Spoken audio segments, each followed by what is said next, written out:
napaka-perfect ng panahon ngayon kasi umuulan sa labas. At dahil nalalapit na rin ang Pasko, ay nais ko i-share sa inyo ang aming Maia's Brownies. Or should I say, Maia's Fudgy Brownies. Pwede itong perfect giveaway para sa Pasko at madali lang siyang gawin. Kaya ito na, let's start!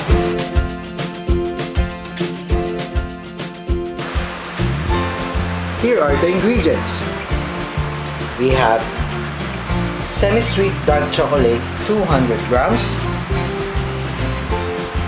butter 1/2 cup or 115 grams, 2 large eggs, 1 cup of white sugar, 1/2 cup of brown sugar, 1/2 cup of all-purpose flour, 1/4 teaspoon of salt, 1 tablespoon of vanilla extract, 1/4 cup of cocoa powder. And let's begin.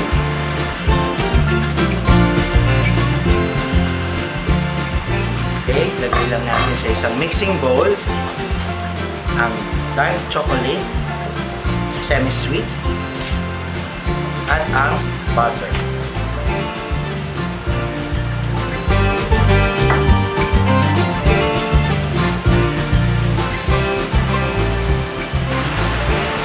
At i-double boiler na natin siya.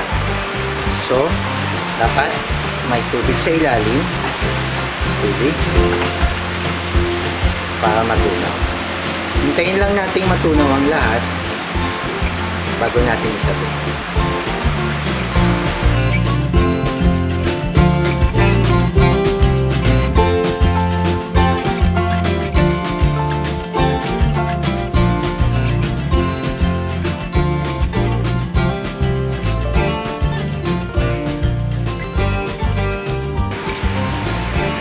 Lapit na siyang mag-melt.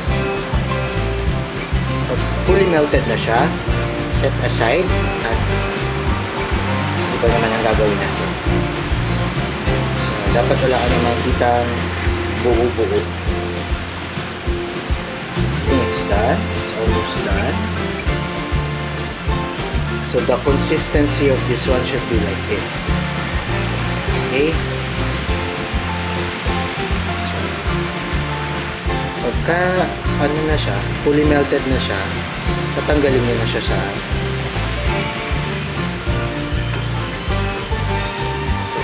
ilalim. Siyempre, yung mainit. Pagpainit sa ilalim. Okay? Ayan po siya. Take it away. In a bowl, in a separate bowl, lagyan lang po natin yung 1 cup sugar,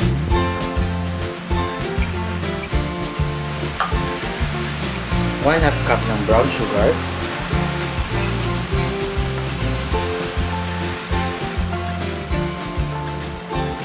at pwede po tayong gumamit ng hand mixer whisk. Pero kung may whisk naman kayo sa inyo na mas maganda, pwede naman pong ganito. Pero this time we will use hand mixer whisk kasi usually wala naman na tayong ganun minsan sa ating mga kitchen. So, gumamit na lang kayo ng pwede nyo magamit. Okay, mix it together. Tapos, one at a time po ang paglalagay ng egg. So,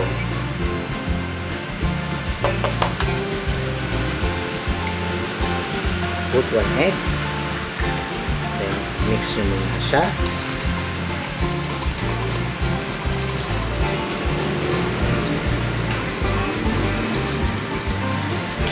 Then, 1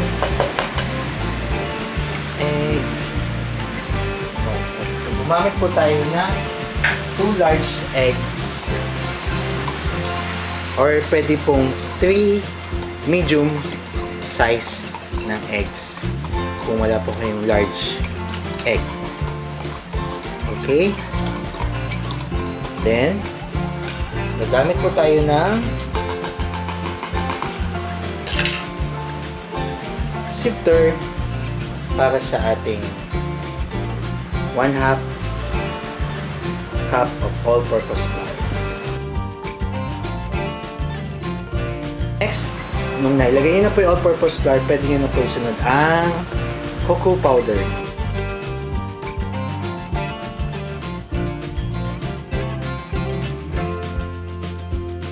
Then, pwede nyo na pong i-add ang ating vanilla. And teaspoon of salt. Pwede rin ito mamaya kanina pero ngayon ko lang siya nailagay. Pero okay lang. It's not teaspoon, sorry. 1/4 teaspoon.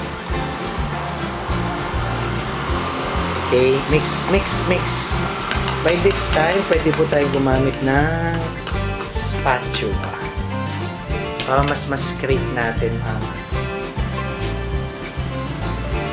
mixture or batter. Okay? So, ang ginamit ko na po, yung pinanghalo ko sa minelt nating chocolate ganache. Okay. So, yan. Pinapakita ko po sa inyo paano haluin siya ng tama. Hindi po pwedeng actually, ito, kahit bata pwedeng gawin. Halo, halo, halo, halo lang. Halo, halo, halo, halo. So, pag well incorporated na siya, pwede na po nating isama ang minelt nating chocolate kanina. So, pour na po natin. Okay. Madaling gawin lang po to. Kahit po mga bata, kayang-kayang gawin to at mag-e-enjoy sila at the same time. Kasi pag na-bake na ang brownies na to, I'm sure they will love it.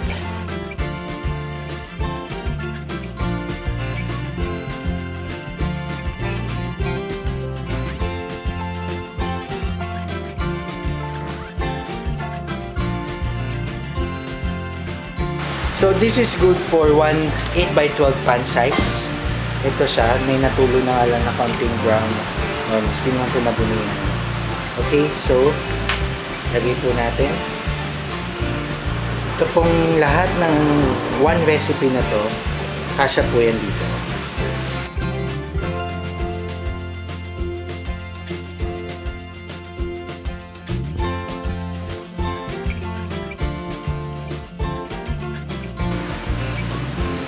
Ayan. Saidin po natin para hindi naman sayang yung mga ingredients. Okay. So, pag nasaid na, nalagay na natin. Atin lang po natin ipapantay sa pan para even naman yung size ng ating brownies pag kinat natin mamaya at naluto siya.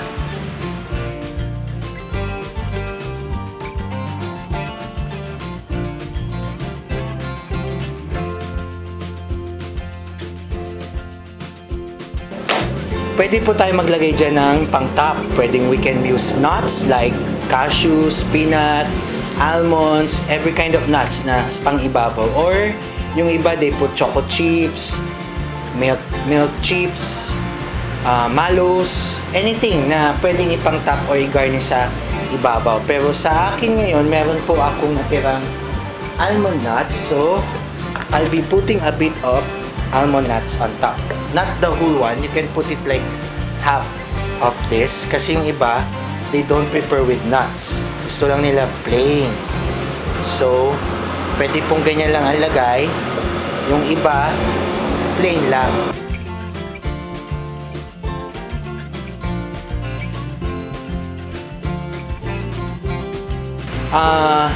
Sa time is, it depends sa inyong oven kung anong temp sa loob, kasi depende kung well even yung temp sa loob, pwede tayong sumunod sa 15 to 20 minutes of baking. Pero sa amin, we don't usually follow on the baking time. It depends on your oven. So usually sa amin 15 to 20, 25, masyado na matagal yun. If you want to create a fudgy taste, medyo less tayo sa time. Or gusto niyo naman na medyo perfect na nalalapit na sa cookies, extend niyo yung time. Or kung gusto niyo medium taste lang siya na may pagka-chewy, depende pa rin sa time yun. So, nasa sa atin na yun kung paano niyo siya i-estimate. Okay, so, lagay na natin siya sa oven. Ayan, katatanggal lang po sa oven at mainit pa yan.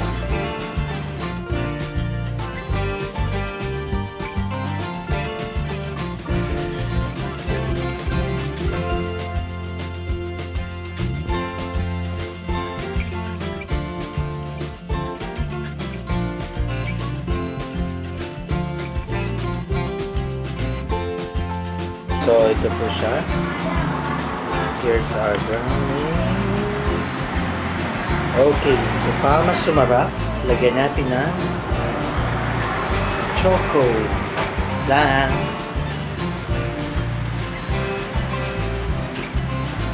Garnish the top of choco ganache.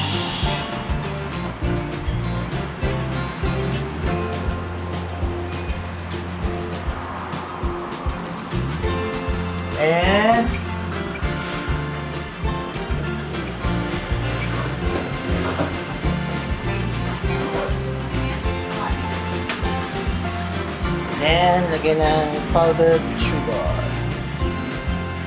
Top with powdered sugar.